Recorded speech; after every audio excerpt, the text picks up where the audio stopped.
Keith. I just wanted to show you the little garden that my buddy created based off the 30-inch bed design that we have on our farm and a lot of the other micro farms around.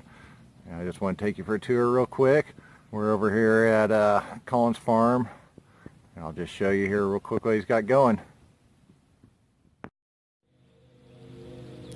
Now you can take the same 30-inch bed design and do it on whatever scale you want. These are about 6-foot long beds,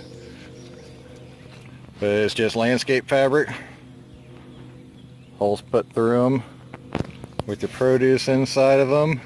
He's got all the beds mulched in and all the walkways, so it's nice and easy to walk in. Everything looks like it's doing great.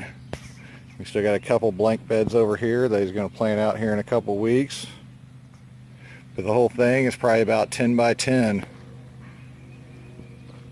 Nice, simple. You can put it in any backyard you wanted to.